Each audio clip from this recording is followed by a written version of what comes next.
जिस दिन ये हुआ तो ये नेशनल कॉर्बेट पार्क में शूटिंग करा रहा था अपनी, तो ये अवेलेबल, मैंने 3-4 बार कोशिश की, मिला ही नहीं मुझको।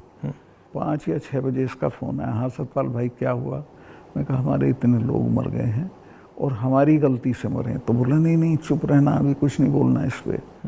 फिर 1 घंटे बाद ये डोभाल जो मेरा क्लास फेलो रहा लॉ में मेरठ में, तो इसका फ़ोन आया, सतपाल भाई आप बोल दी। मैं 2 चैनल को बोल चुका था ये बात, तो इन्होंने कहा नहीं नहीं कुछ नहीं बोलना है इस पर। मैं कहा ठीक है, मैं समझा कुछ जांच वाँच कराएंगे, उस पर असर पड़ेगा। कुछ भी नहीं। तीसरे दिन इनका आ गया कि ये पुलवामा की शहादत को याद रखो और अब हम बालाकोट करेंगे, ये करेंगे, वो करेंगे। और अभी तक उसमें कुछ नहीं हुआ? कुछ नहीं, करना भी नहीं है इसको। पुलवामा के शहीद जिस तरह हुए थे इसलिए हुए कि उन्होंने 5 एयरक्राफ्ट मांगे थे। अगर वो मेरे से मांग लेते तो मैं इमीडिएटली कर देता। मैं तो वहाँ स्टूडेंट्स जब जम्मू में फंस जाते थे बर्फ में, उनको एयरक्राफ्ट से, क्योंकि दिल्ली में एयरक्राफ्ट इमीडिएटली मिलता है किराए पे। 4 महीने तक एप्लीकेशन उनकी पड़ी रही होम मिनिस्ट्री में, और 4 महीने बाद वो खारिज कर दी कि नहीं देंगे। तब वो सड़क से चले। इतना बड़ा, मतलब 4 महीने के लिए वो चले ही नहीं? चले ही नहीं, इसलिए कि वो सड़क से चलना बिल्कुल इनसिक्योर होता है, वो उनके उसमें नहीं है सिस्टम में। 5 जहाज मांगे थे उन्होंने, वो नहीं दिए। 4 महीने तक लटकाए रखे। और तो 4 महीने के लिए क्या होल्ड पे थे? क्या होल्ड पे थे सब? मेरे सामने नहीं आई। अगर मेरे सामने आई होती तो मैं उसमें कुछ करता। That was between CRP and home ministry. लेकिन ये थी कि अटैक हो सकता है।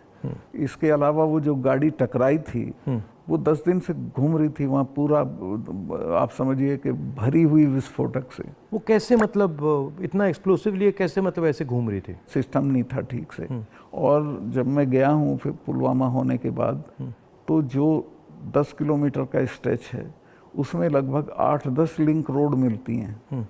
एक भी सैनिटाइज नहीं थी उस दिन। बल्कि हम तो जब अपनी पुलिस को भेजते थे कश्मीर की, तो पूरी रोड पे सिविल ट्रैफिक बिल्कुल रोक देते थे, सैनिटाइज कर देते थे, तब भेजते थे।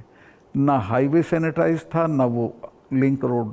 और लिंक रोड जहाँ हाईवे में मिलती है वहाँ रिवाज ये है कि वहाँ एक जिप्सी खड़ी होनी चाहिए जो उसे रोक दे कि नहीं भाई ये काफिला चला जाए सीआरपी का, तब जाना। ब्लॉक कर कुछ नहीं था, there was nothing like that. तो जब आप वहाँ गए, जैसे पॉलिटिक्स में हम ऐसी घटनाओं में जाते हैं, तो जब हम कहीं पहले पहुँचते हैं, कोई माइंड में कोई फीलिंग आती है, तो इसमें आपकी क्या फीलिंग आई थी जब आप पहली बार वहाँ गए? आप मेरा यकीन करेंगे, आई वॉज इन टीयर्स। और मैंने इसको फ़ोन किया, मुझे नहीं मिला। जब 5 बजे मेरी बात हुई तो मैंने कहा हमारी गलती से हुआ ये।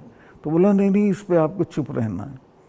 मैं चाहता था कि कुछ सर इसमें कटने चाहिए जिनकी जिम्मेवारी थी। कुछ भी नहीं, किसी का नहीं, कुछ नहीं हुआ। उसको इलेक्शन के लिए यूज़ करना चाहते थे कि ये पाकिस्तान ने किया, हमारे जवान मारे और अब हम हराएंगे। भारत जोड़ो यात्रा में हम वहीं से निकले, एक्चुअली साइट से निकले, पुलवामा से।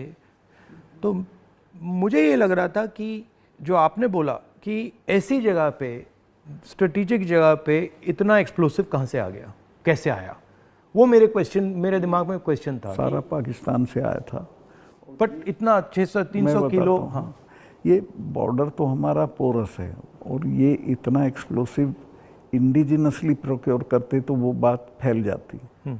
ये 10-12 क्विंटल तो आया हुआ था, उसमें से ये गाड़ी पूरी भरी थी एक्सप्लोसिव से। और बताया मुझे जब मैं गया कि साहब ये तो 10-12 दिन से घूम रही थी गाड़ी। जो गाड़ी चला रहा था उसका भी, मालिक का, दोनों का टेररिस्ट रिकॉर्ड था। दोनों कई बार गिरफ्तार हो लिए थे, फिर छूट गए थे, फिर गिरफ्तार हुए थे, फिर छूट गए थे। अच्छा। और उन पर कोई निगाह नहीं थी इंटेलिजेंस एजेंसीज की।